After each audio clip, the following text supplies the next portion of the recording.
아버지 사랑 받던 그 아들, 형들의 미움 속에 팔려가고 꿈은 멀어진 듯 보였지만 주님의 손은 놓지 않으셨네. 깊은 구덩이 어둠 속에도 낯선 애굽의 눈물 속에도 억울한 감옥 그 자리에도 주님은 함께 계셨네. 악을 선으로 바꾸시는 주, 눈물도 은혜로 빚으시는 주, 사람은 나를 해하려 해도 주님은 생명의 길이시네. 고난 속에도 주는 일하시고 기다림 속에도 약속 이루시네. 내 삶의 모든 길 위에 주님의 섭리 흐르네. 유다는 넘어져. 안녕하세요. 쉐마 성경 강좌의 김상태 목사입니다. 지난 시간까지 우리는 야곱의 생애를 보았습니다. 야곱은 태어날 때부터 형의 발꿈치를 붙잡고 나온 사람이었습니다. 그는 평생 붙잡고 살았습니다. 장자의 명분을 붙잡고 축복을 붙잡고 라헬을 붙잡고 재산을 붙잡고 요셉을 붙잡고 마지막에는 베냐민까지 붙잡으려 했습니다. 그러나 하나님은 그런 야곱을 버리지 않으셨습니다. 하나님은 야곱을 야복강으로 데려가셨고 그의 환도뼈를 치셨고 야곱이라는 이름 대신 이스라엘이라는 이름을 주셨습니다. 야곱은 강한 사람으로 이긴 것이 아니라 약해진 사람으로 하나님을 붙들게 되었습니다. 그리고 오늘 우리가 살펴볼 창세기 마지막 부분은 그 야곱의 가정이 어떻게 하나님의 언약 안에서 보존되는지를 보여줍니다. 오늘 본문에는 두 중심 인물이 나옵니다. 한 사람은 요셉입니다. 요셉은 고난을 통해 많은 생명을 살리는 사람입니다.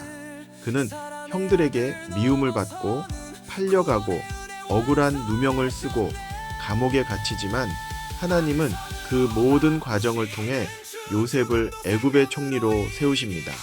또 한 사람은 유다입니다.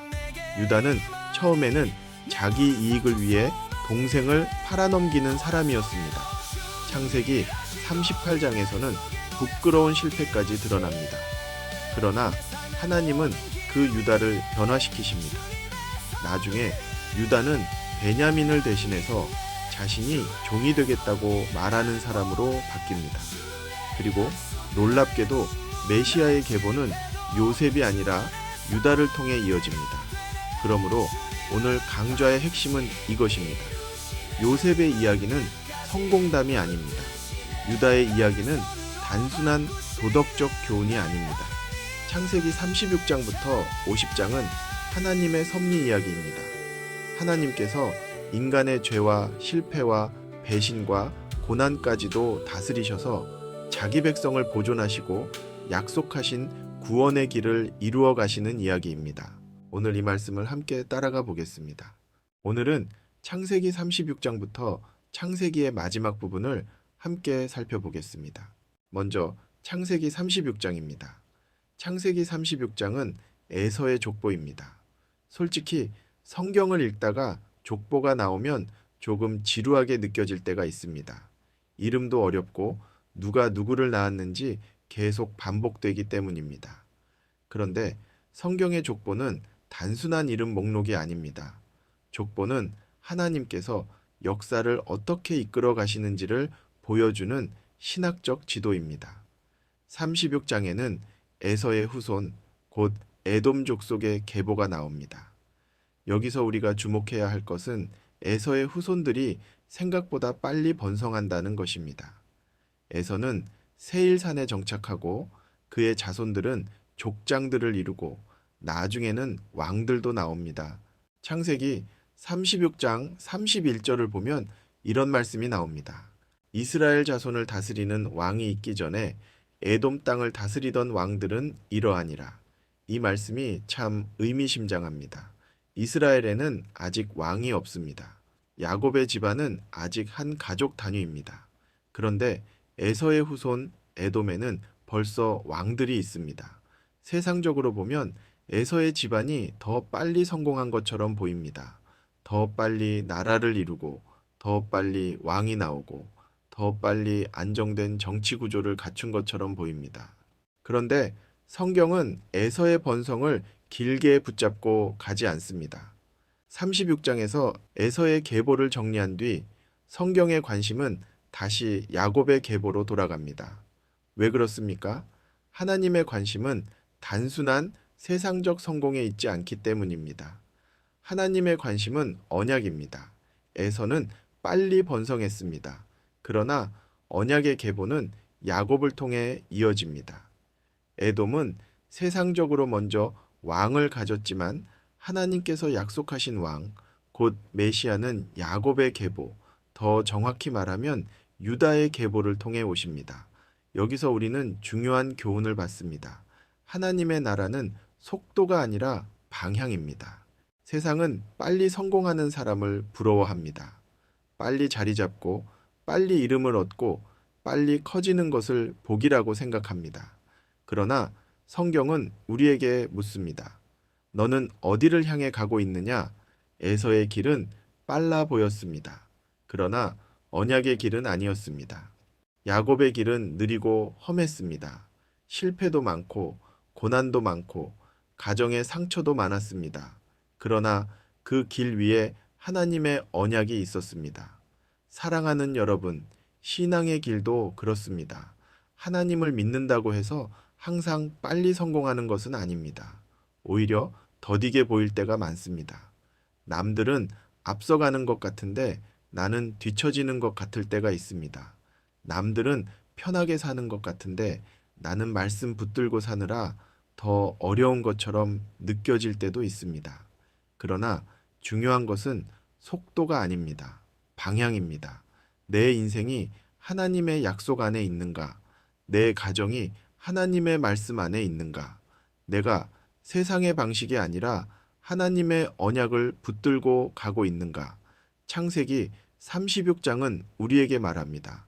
세상적 번성이 항상 언약의 복은 아니다. 하나님의 백성은 빠른 길보다 바른 길을 걸어야 한다. 이제 창세기 37장으로 넘어갑니다. 37장 2절은 이렇게 시작합니다. 야곱의 족보는 이러하니라. 그런데 이어지는 내용은 야곱의 이름보다 요셉의 이야기가 중심으로 나옵니다. 왜냐하면 이제 성경은 야곱의 집안이 어떻게 보존되고 어떻게 애굽으로 내려가게 되는지를 보여주려고 하기 때문입니다. 요셉은 17살 소년이었습니다.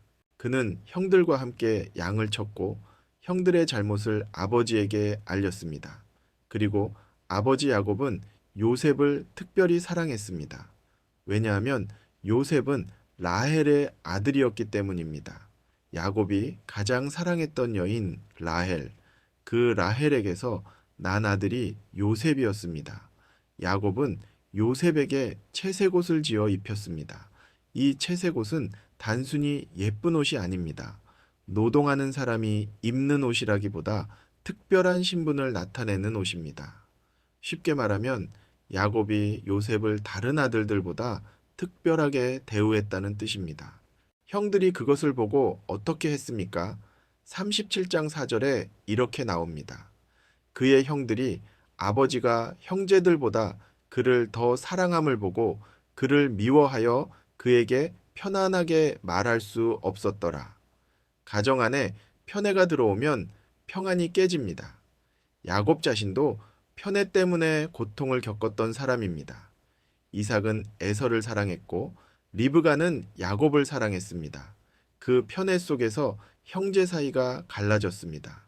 그런데 야곱이 자기 가정에서도 같은 일을 반복하고 있습니다. 사람은 은혜를 받아도 여전히 연약합니다. 과거에 상처를 겪었다고 해서 자동으로 성숙해지는 것은 아닙니다. 하나님의 말씀 안에서 자신을 돌아보지 않으면 우리는 부모 세대의 연약함을 그대로 반복할 수 있습니다. 요셉은 꿈을 꿉니다. 첫 번째 꿈은 밭에서 곡식단을 묶는데 자기 단은 일어서고 형들의 단은 자기 단에게 절하는 꿈이었습니다. 두 번째 꿈은 해와 달과 11별이 자기에게 절하는 꿈이었습니다. 이 꿈은 하나님이 주신 계시였습니다. 나중에 실제로 요셉의 형들이 애굽에서 요셉 앞에 엎드리게 됩니다. 그러나 문제는 요셉이 이 꿈을 다루는 방식이었습니다. 요셉은 아직 어렸고 미성숙했습니다. 하나님의 계시를 받았지만 그것을 지혜롭게 품고 기다리는 성숙함은 부족했습니다. 이것이 중요합니다. 요셉은 훌륭한 인물이지만 완전한 인물은 아닙니다. 성경은 요셉을 완전한 사람으로 그리지 않습니다. 성경에서 완전한 의인은 오직 예수 그리스도 한 분뿐입니다.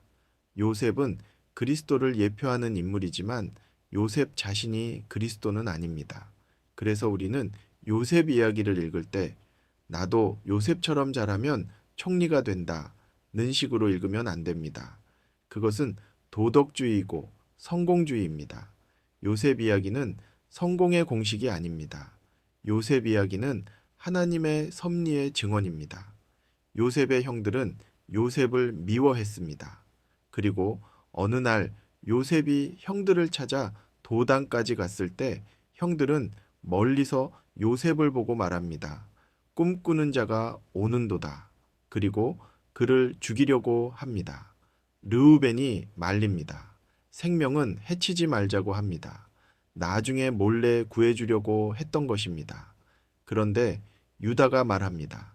우리가 그를 죽이고 그의 피를 덮어둔들 무엇이 유익할까? 그를 이스마엘 사람들에게 팔자. 결국 요셉은 은 20에 팔려갑니다. 여기서 우리는 유다의 첫 모습을 보게 됩니다. 유다는 동생을 살린 것처럼 보이지만 사실은 자기 손에 피를 묻히지 않고 이익을 얻는 길을 택한 것입니다. 죽이지는 않았지만 팔았습니다. 살인은 피했지만 사랑도 없었습니다. 그 후 형들은 요셉의 채색옷에 염소 피를 묻혀 야곱에게 보냅니다.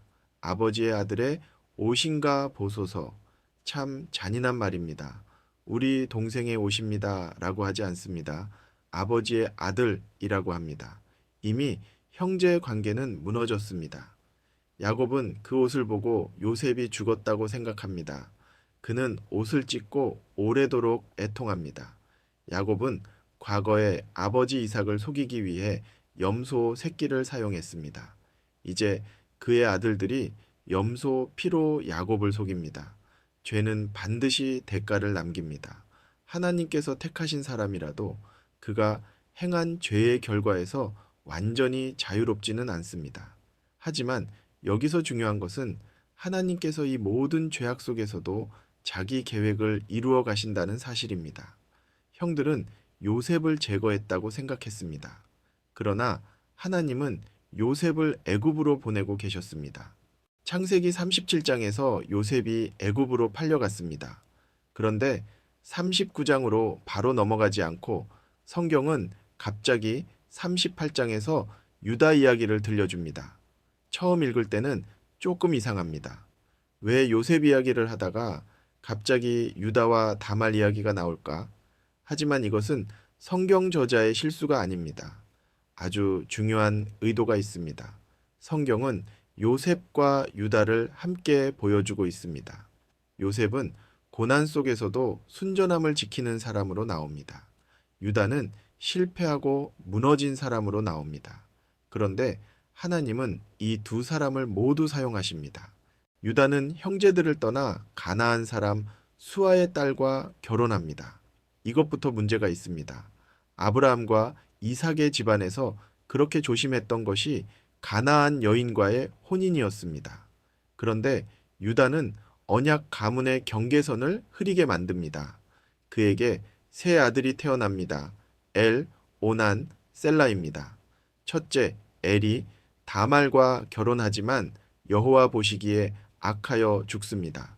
그 후 당시 관습에 따라 둘째 오난이 형의 대를 이어주어야 했습니다. 이것을 계대 결혼이라고 합니다. 형이 후손 없이 죽으면 동생이 형수와 결혼하여 형의 이름으로 후손을 이어주는 것입니다. 그런데 오난은 자기 유익을 계산했습니다. 그 씨가 자기 것이 되지 않을 줄 알고 의도적으로 책임을 회피했습니다. 여기서 오난의 죄를 단순히 성적인 죄, 일반으로만 보면 본문의 초점을 놓칩니다. 오난의 죄는 형제의 이름을 이어주어야 할 책임을 알면서도 자기 이익 때문에 그 의무를 거절한 죄입니다. 언약 가문의 보존을 가볍게 여긴 죄입니다. 하나님은 이것을 악하게 보셨고 오난도 죽습니다. 유다는 셋째 셀라마저 죽을까 두려워 다말을 친정으로 돌려보냅니다. 말로는 셀라가 장성할 때까지 기다리라고 했지만 실제로는 다말을 버려둔 것입니다. 다말은 버림받은 여인이 되었습니다. 그러다가 다말은 유다가 자기 책임을 다하지 않는 것을 보고 창녀로 변장하여 유다와 관계합니다. 이 장면은 읽기 불편한 장면입니다. 성경은 인간의 죄와 수치를 숨기지 않습니다. 유다는 다말이 임신했다는 소식을 듣고 말합니다. 그를 끌어내어 불사르라. 자기 죄는 보지 못하고 남의 죄만 크게 보는 인간의 모습입니다. 그때 다말이 유다의 도장과 끈과 지팡이를 내보이며 말합니다. 이 물건의 주인으로 말미암아 임신하였나이다. 그제야 유다가 깨닫습니다. 그리고 말합니다. 그는 나보다 옳도다. 이 말은 유다의 인생에서 중요한 전환점입니다. 유다가 자기 죄를 인정한 것입니다. 그는 완전한 회개에 이르렀다고 단정할 수는 없지만 적어도 자기 죄를 직면하기 시작합니다. 그리고 다말은 쌍둥이를 낳습니다. 베레스와 세라입니다. 놀라운 것은 베레스가 훗날 다윗의 조상이 되고 예수 그리스도의 족보에 들어간다는 것입니다. 여기서 우리는 하나님의 은혜를 봅니다. 하나님의 은혜는 인간의 도덕적 완전함에 근거하지 않습니다. 유다가 메시아의 계보에 쓰임받은 것은 그의 자격이나 공로 때문이 아닙니다. 하나님의 주권적인 은혜 때문입니다. 다만 하나님은 그 은혜 안에서 유다를 회개하게 하시고 변화시키시고 나중에는 베냐민을 대신해 자신을 내어놓는 사람으로 만들어 가십니다. 그러므로 회개와 변화는 선택의 원인이 아닙니다. 은혜의 열매입니다. 사랑하는 여러분, 이것이 우리에게 위로가 됩니다. 하나님은 실패한 사람을 버리지 않으십니다. 그러나 실패를 정당화하지도 않으십니다. 하나님은 죄를 죄라고 드러내시고 그 죄인으로 하여금 회개하게 하시며 은혜로 다시 세워가십니다. 유다의 이야기는 이렇게 말합니다. 실패가 끝이 아니다. 회개 없는 실패는 멸망의 길이지만 은혜 안에서 회개하는 실패자는 하나님께 다시 빚어질 수 있다. 이제 다시 요셉 이야기로 돌아갑니다. 요셉은 애굽으로 팔려가 바로의 신하 친위대장 보디발의 집에 팔립니다. 그런데 39장에서 반복되는 말씀이 있습니다. 여호와께서 요셉과 함께 하심으로, 이 말이 핵심입니다. 요셉이 노예가 되었는데 성경은 하나님이 요셉과 함께 하셨다고 말합니다.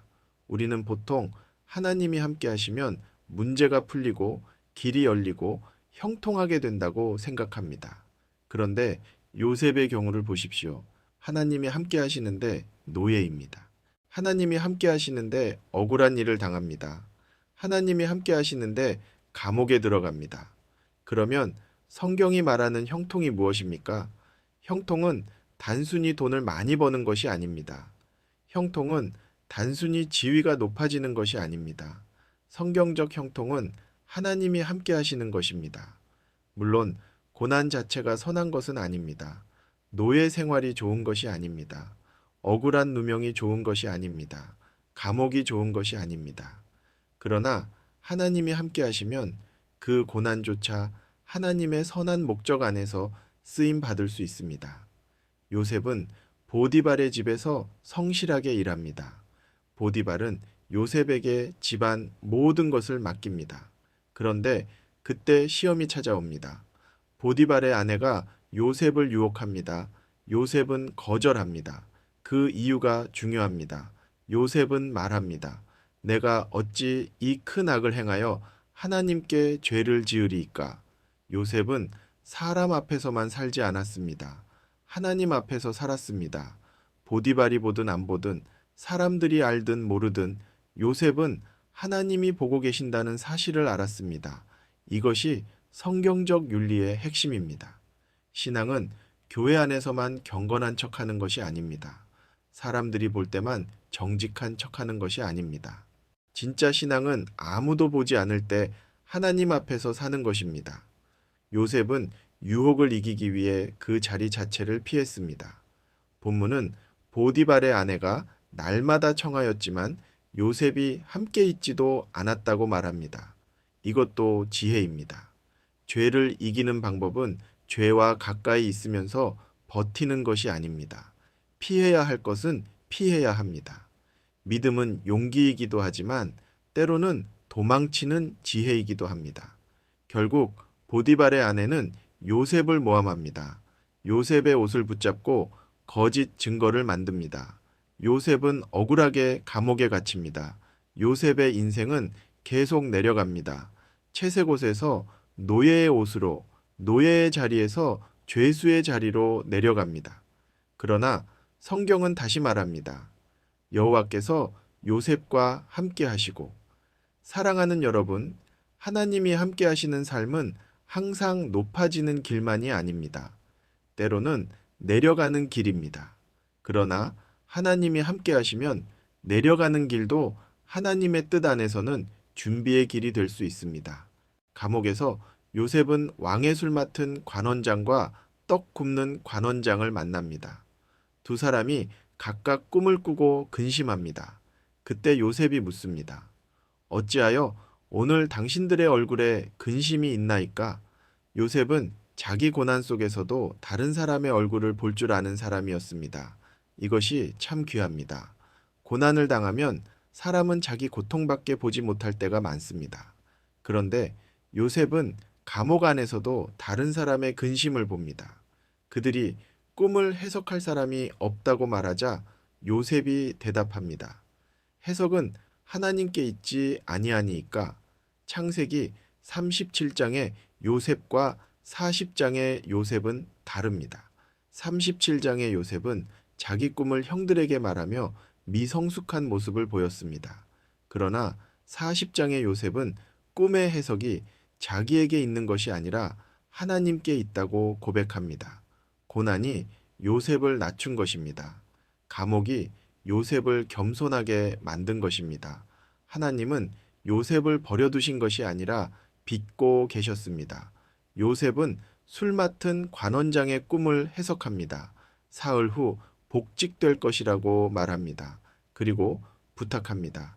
당신이 잘 되시거든 나를 기억하고 바로에게 말하여 이 집에서 나를 건져주소서. 하지만 어떻게 됩니까? 술 맡은 관원장은 요셉을 잊어버립니다. 요셉은 또 기다려야 했습니다. 무려 12년을 더 기다립니다. 사람은 요셉을 잊었습니다. 그러나 하나님은 요셉을 잊지 않으셨습니다. 사랑하는 여러분, 이 말씀이 우리에게 위로가 됩니다. 사람이 나를 잊을 수 있습니다. 내 수고를 몰라줄 수 있습니다. 내 억울함을 아무도 알아주지 않을 수 있습니다. 그러나 하나님은 잊지 않으십니다. 하나님의 시간표는 우리의 시간표보다 느려 보일 수 있습니다. 하지만 하나님은 늦지 않으십니다. 12년 후 바로가 꿈을 꿉니다. 살찐 7 암소가 올라오고 흉한 7 암소가 그것을 잡아먹습니다. 또 충실한 7 이삭이 나오고 마른 7 이삭이 그것을 삼킵니다. 애굽의 술객들과 지혜자들이 아무도 그 꿈을 해석하지 못합니다. 그때 술 맡은 관원장이 요셉을 기억합니다. 내가 오늘 내 죄를 기억하나이다. 요셉은 감옥에서 급히 불려 나옵니다. 수염을 깎고 옷을 갈아입고 바로 앞에 섭니다. 바로가 말합니다. 네가 꿈을 들으면 능히 푼다 하더라. 그때 요셉이 대답합니다. 내가 아니라 하나님께서 바로에게 편안한 대답을 하시리이다. 요셉은 이제 하나님을 높이는 사람이 되었습니다. 그는 꿈을 해석합니다. 7해 풍년이 오고 그 후 7해 흉년이 올 것입니다. 그러므로 풍년 동안 곡식을 저장해야 합니다. 바로는 요셉을 보고 말합니다. 이와 같이 하나님의 영에 감동된 사람을 우리가 어찌 찾을 수 있으리요? 그리고 요셉을 애굽의 총리로 씁니다. 요셉의 나이 30살이었습니다. 17살에 팔려갔고 30살에 총리가 되었습니다. 13년입니다. 그 13년은 낭비된 시간이 아니었습니다. 하나님이 요셉을 훈련하신 시간이었습니다. 보디발의 집에서는 행정을 배웠습니다. 감옥에서는 사람을 다루는 법과 기다림을 배웠습니다. 억울함 속에서는 하나님만 의지하는 법을 배웠습니다. 하나님은 요셉을 어느 날 갑자기 총리로 세우신 것이 아닙니다. 고난의 시간을 통해 그 자리를 감당할 사람으로 준비시키신 것입니다. 여기서 우리는 하나님의 섭리를 봅니다. 요셉이 총리가 된 것은 개인 성공을 위한 것이 아닙니다. 하나님이 아브라함에게 하신 언약을 이루시기 위한 과정입니다. 창세기 15장에서 하나님은 아브라함에게 말씀하셨습니다. 그의 자손이 이방에서 계기되어 400년 동안 머물게 될 것이라고 하셨습니다. 그 일이 이제 요셉을 통해 시작됩니다. 요셉이 애굽에 먼저 내려갑니다. 그리고 흉년을 통해 야곱의 온 가족이 애굽으로 내려가게 됩니다. 그러므로 요셉의 인생은 개인의 출세 이야기가 아니라 언약 성취의 한 장면입니다. 하나님은 한 사람의 눈물과 고난을 통해 온 가족을 살리시고 나아가 이스라엘 민족을 준비하십니다. 흉년이 시작됩니다. 가나안 땅에도 양식이 떨어집니다. 야곱은 아들들에게 애굽으로 내려가 곡식을 사오라고 합니다. 하지만 베냐민은 보내지 않습니다. 요셉을 잃었다고 생각하는 야곱에게 베냐민은 마지막 남은 라헬의 아들이었습니다. 형들이 애굽에 내려가 요셉 앞에 엎드립니다. 바로 그 순간 창세기 37장의 꿈이 이루어집니다. 요셉은 형들을 알아보지만 형들은 요셉을 알아보지 못합니다. 요셉은 바로 정체를 밝히지 않습니다. 그들을 정탐꾼이라고 몰아붙이고 시험합니다. 왜 그랬을까요? 복수하려고 한 것일까요? 본문의 흐름을 보면 그렇지 않습니다. 요셉은 형들이 정말 변했는지를 확인하고 있습니다.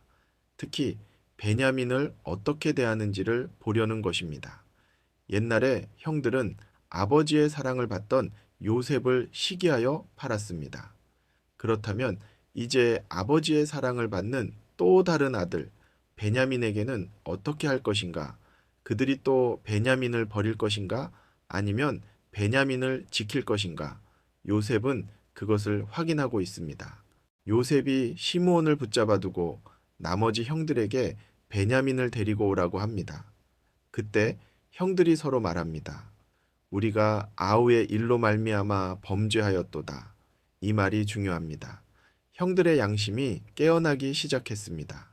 그들은 오래전 요셉에게 했던 일을 기억합니다. 요셉이 애걸할 때 그 괴로움을 보고도 듣지 않았던 자기들의 죄를 떠올립니다. 죄는 시간이 지난다고 사라지지 않습니다. 회개하지 않은 죄는 마음 깊은 곳에 남아 있습니다. 형들은 그 죄책감 속에서 살아왔습니다. 이제 하나님께서 그들의 양심을 깨우십니다. 가나안으로 돌아온 형들은 아버지 야곱에게 있었던 일을 말합니다. 하지만 야곱은 베냐민을 보내지 않으려고 합니다. 그러다가 흉년이 심해지고 다시 애굽으로 내려가야 할 때가 옵니다. 그때 유다가 나섭니다. 내가 그를 담보하리니 내 손에서 그를 찾으소서. 내가 만일 그를 아버지께 데려오지 아니하면 영원히 죄를 지리이다. 여기서 우리는 유다의 변화를 봅니다. 37장의 유다는 요셉을 팔자고 했던 사람입니다. 38장의 유다는 자기 책임을 회피했던 사람입니다. 그런데 이제 43장의 유다는 베냐민을 위해 책임을 지겠다고 말합니다. 그리고 44장에서는 더 놀라운 장면이 나옵니다. 요셉이 마지막 시험을 합니다. 자기 은잔을 베냐민의 자루에 넣게 합니다. 그리고 베냐민이 도둑으로 몰립니다. 이제 형들은 선택해야 합니다. 베냐민을 버리고 자기들만 살아 돌아갈 것인가? 아니면 베냐민을 위해 함께 책임질 것인가? 그때 유다가 앞으로 나옵니다. 그리고 요셉 앞에서 간청합니다. 아버지가 이 아이를 잃으면 슬픔으로 죽을 것입니다. 그러니 이 아이 대신 내가 종이 되겠습니다. 이 아이는 아버지께 올려 보내주십시오. 사랑하는 여러분, 이것이 변화입니다. 예전에 유다는 아버지의 사랑받는 아들 요셉을 팔았습니다. 이제 유다는 아버지의 사랑받는 아들 베냐민을 살리기 위해 자신을 내어놓습니다. 하나님께서 유다를 바꾸신 것입니다. 이것이 은혜입니다. 은혜는 단순히 죄를 덮어주는 것만이 아닙니다. 은혜는 사람을 변화시킵니다. 자기밖에 모르던 사람을 다른 사람을 위해 자신을 내어놓는 사람으로 바꿉니다. 여기서 우리는 예수 그리스도의 그림자를 봅니다. 유다는 베냐민을 대신해 자신이 종이 되겠다고 말합니다. 그러나 훗날 유다의 후손으로 오신 예수 그리스도께서는 자기 백성을 대신해 실제로 종의 형체를 입으시고 십자가에서 생명을 내어주십니다. 유다의 변화는 그리스도의 완전한 대속을 멀리서 보여주는 작은 그림자입니다. 유다의 말을 들은 요셉은 더 이상 참지 못합니다. 모든 사람을 물러가게 하고 형제들 앞에서 울며 말합니다. 나는 요셉이라. 내 아버지께서 아직 살아계시니까. 형들은 놀라서 아무 말도 하지 못합니다. 그들이 팔아넘긴 동생이 애굽의 총리가 되어 자기들 앞에 서 있습니다. 이제 복수할 수 있는 순간입니다. 요셉이 마음만 먹으면 형들을 벌할 수 있습니다. 그러나 요셉은 복수하지 않습니다. 오히려 말합니다. 당신들이 나를 이곳에 팔았다고 해서 근심하지 마소서, 한탄하지 마소서. 하나님이 생명을 구원하시려고 나를 당신들보다 먼저 보내셨나이다. 그리고 더 분명하게 말합니다. 그런즉 나를 이리로 보낸 이는 당신들이 아니요 하나님이시라. 이 말씀은 요셉 이야기의 중심입니다. 요셉은 형들의 죄를 부정하지 않습니다. 당신들이 나를 팔았다는 사실을 인정합니다. 그것은 실제 죄였습니다. 그러나 요셉은 거기서 멈추지 않습니다. 그는 더 큰 하나님의 섭리를 봅니다. 하나님이 나를 먼저 보내셨다. 이것이 개혁주의 장로교회 신학에서 말하는 섭리 교리와 잘 맞습니다. 하나님은 죄의 조성자가 아니십니다. 하나님은 악을 악하다고 판단하시는 거룩하신 분입니다. 그러나 동시에 하나님은 인간의 악한 선택까지도 제한하시고 다스리셔서 자기의 선하신 뜻을 이루십니다. 형들의 죄는 형들의 책임입니다. 그러나 그 죄보다 크신 하나님의 섭리가 요셉의 생애 위에 있었습니다. 요셉이 형들을 용서할 수 있었던 이유는 단순히 성격이 좋아서가 아닙니다. 요셉은 자기 인생을 하나님의 섭리 안에서 해석할 수 있었습니다. 형들의 악보다 하나님의 선하신 계획이 더 크다는 것을 믿었습니다. 사랑하는 여러분, 이것이 성경적 용서의 중요한 기초입니다. 성경적 용서는 죄를 죄가 아니라고 말하는 것이 아닙니다. 상처를 별것 아닌 것처럼 축소하는 것도 아닙니다. 요셉은 분명히 말합니다. 당신들이 나를 팔았습니다. 하지만 동시에 고백합니다. 하나님이 나를 보내셨습니다. 이 두 가지를 함께 붙드는 것이 신앙입니다. 사람의 죄는 죄라고 말해야 합니다. 그러나 하나님의 섭리는 그 죄보다 크다는 것을 믿어야 합니다. 우리 인생에도 억울한 일이 있습니다. 사람 때문에 상처받는 일이 있습니다. 배신당하고 오해받고 잊혀지는 시간이 있습니다. 그때 우리는 요셉의 고백을 기억해야 합니다. 사람은 나를 해하려 했을 수 있습니다. 그러나 하나님은 그것조차 선으로 바꾸실 수 있습니다. 요셉은 형들에게 아버지 야곱과 온 가족을 애굽으로 데려오라고 말합니다. 야곱은 요셉이 살아있다는 소식을 듣고 처음에는 믿지 못합니다. 그러나 요셉이 보낸 수레를 보고 그의 마음이 소생합니다. 야곱은 말합니다. 조카도다. 내 아들 요셉이 지금까지 살아 있으니 내가 죽기 전에 가서 그를 보리라. 야곱은 애굽으로 내려가는 길에 브엘세바에서 하나님께 제사를 드립니다. 이 장면이 중요합니다. 야곱에게 애굽으로 내려가는 일은 단순한 이사가 아니었습니다. 가나안은 약속의 땅입니다. 그런데 그 약속의 땅을 떠나 애굽으로 내려가야 합니다. 두려웠을 것입니다.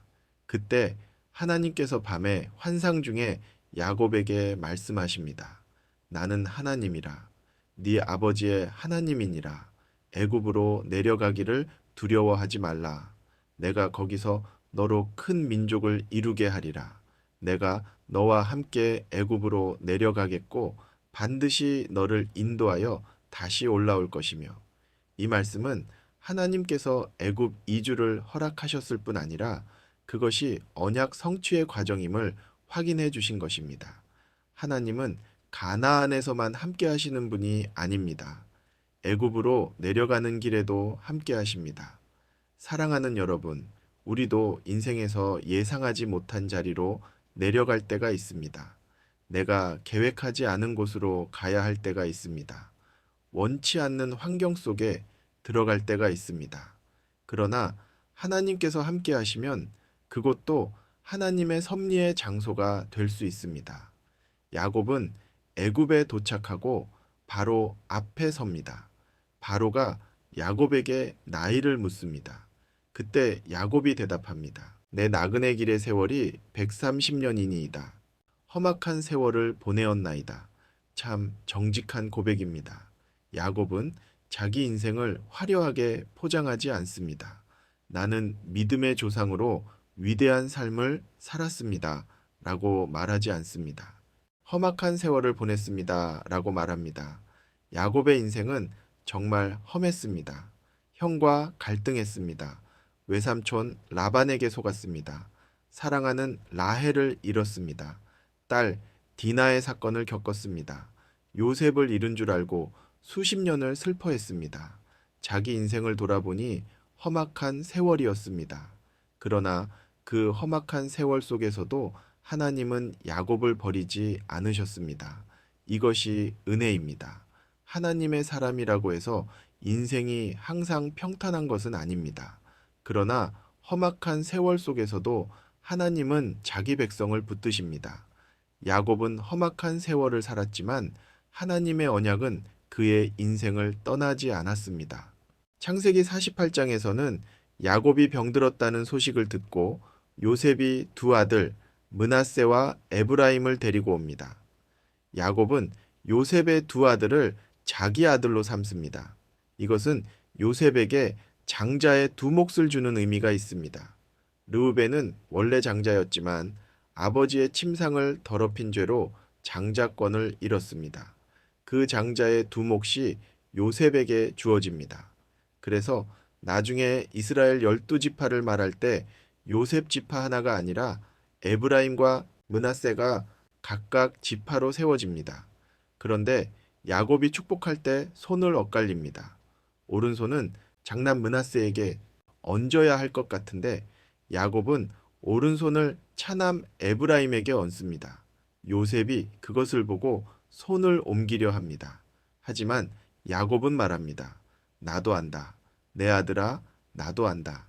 야곱은 이제 하나님의 뜻을 분별하는 사람이 되었습니다. 젊은 시절 야곱은 자기 꾀로 축복을 붙잡으려 했습니다. 그러나 노년의 야곱은 자기 뜻이 아니라 하나님의 뜻을 따라 축복합니다. 여기서도 성경의 중요한 원리가 반복됩니다. 하나님은 인간의 관습과 서열에 매이지 않으십니다. 이스마엘이 아니라 이삭, 에서가 아니라 야곱, 므낫세가 아니라 에브라임. 하나님은 사람의 기준이 아니라 하나님의 주권적인 뜻에 따라 일하십니다. 그러므로 구원은 인간의 자격이나 순서나 공로에 달려 있지 않습니다. 하나님의 은혜에 달려 있습니다. 창세기 49장은 야곱이 12아들에게 남기는 예언입니다. 이 장은 단순한 축복문이 아닙니다.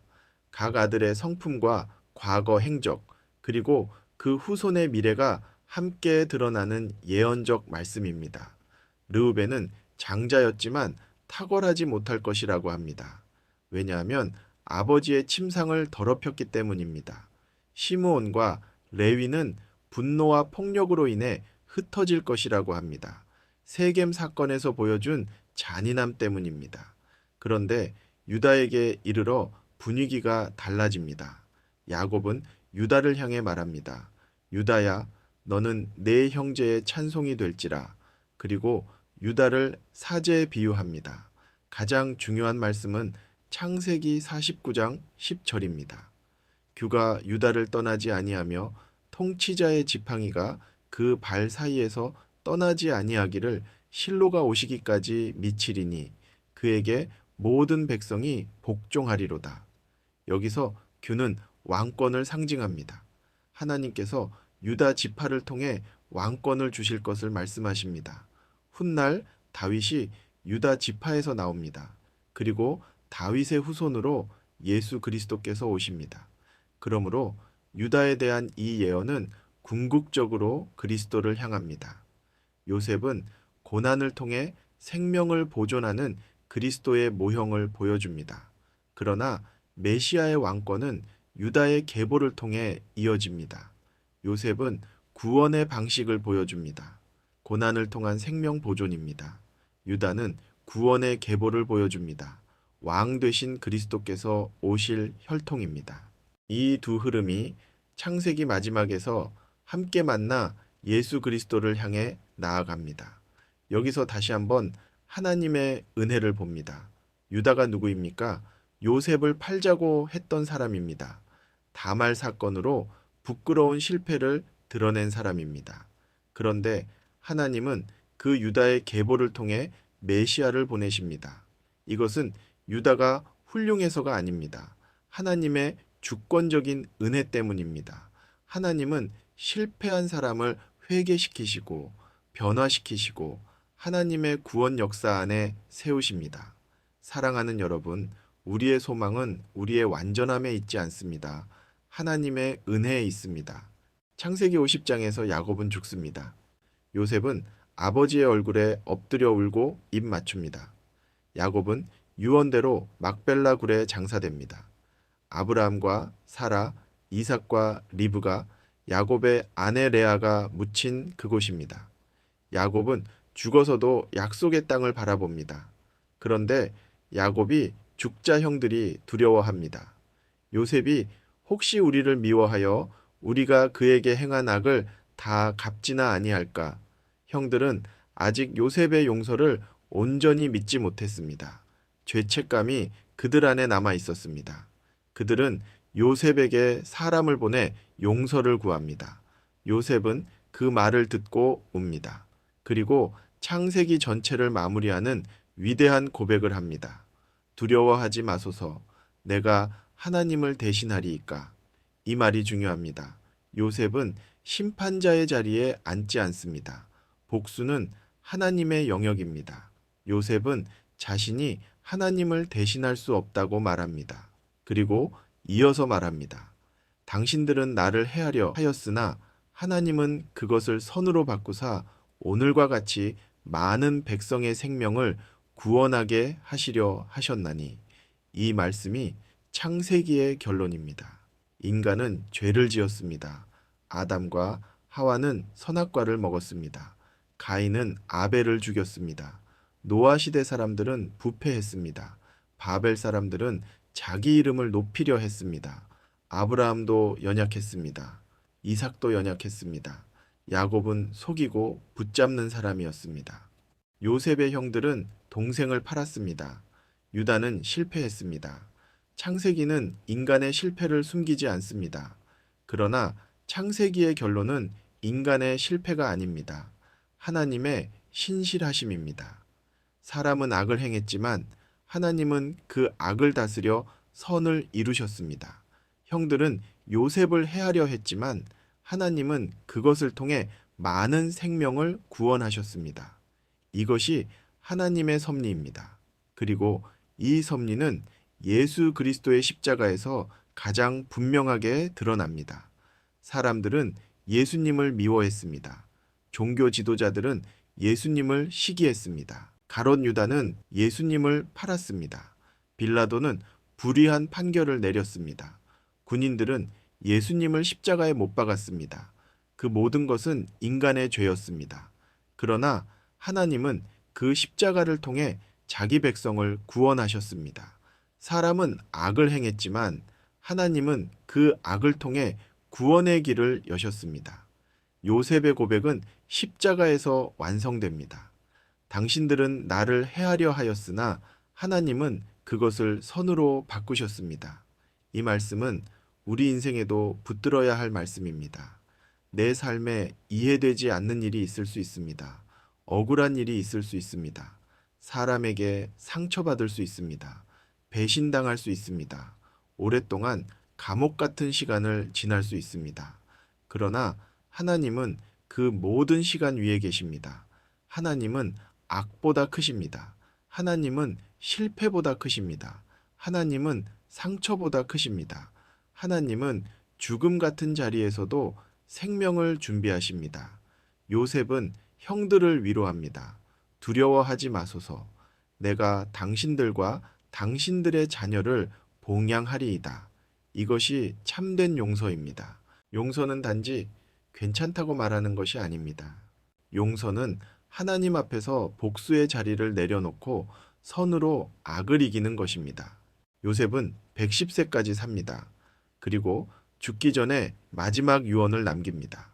나는 죽으나 하나님이 반드시 당신들을 돌보시고 이 땅에서 인도하여 내사 아브라함과 이삭과 야곱에게 맹세하신 땅에 이르게 하시리라. 그리고 말합니다. 내 해골을 여기서 메고 올라가겠다 하라. 요셉은 애굽에서 큰 권세를 누렸습니다. 하지만 그의 소망은 애굽에 있지 않았습니다. 그의 믿음은 하나님의 약속에 있었습니다. 요셉은 죽었지만 약속은 죽지 않았습니다. 창세기는 요셉이 애굽에서 관에 담기는 장면으로 끝납니다. 얼핏 보면 죽음으로 끝나는 것 같습니다. 그러나 믿음의 눈으로 보면 그것은 끝이 아닙니다. 요셉의 관은 약속의 표지입니다. 하나님이 반드시 우리를 돌보실 것이다. 하나님이 반드시 우리를 이 땅에서 인도하여 내실 것이다. 하나님이 반드시 약속의 땅으로 이끄실 것이다. 창세기는 관으로 끝나지만 출애굽기는 그 관을 메고 나가는 이야기로 이어집니다. 하나님의 약속은 멈추지 않습니다. 하나님의 구원 역사는 계속됩니다. 아브라함에게 주신 약속은 이삭에게 이어지고 야곱에게 이어지고 요셉과 유다를 통해 보존되고 출애굽으로 이어지고 다윗 왕조로 이어지고 마침내 예수 그리스도 안에서 완성됩니다. 사랑하는 여러분, 요셉의 인생을 보십시오. 그는 사랑받는 아들이었지만 미움을 받았습니다. 꿈을 꾸었지만 구덩이에 던져졌습니다. 성실했지만 누명을 썼습니다. 하나님을 의지했지만 감옥에 갇혔습니다. 사람에게 부탁했지만 잊혀졌습니다. 그러나 하나님은 요셉을 잊지 않으셨습니다. 하나님은 요셉의 고난을 통해 생명을 준비하셨습니다. 유다의 인생을 보십시오. 그는 실패한 사람이었습니다.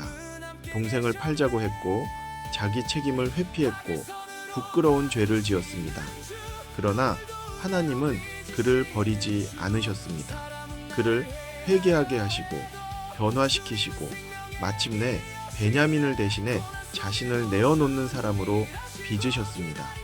그리고 그 유다의 계보를 통해 예수 그리스도께서 오셨습니다.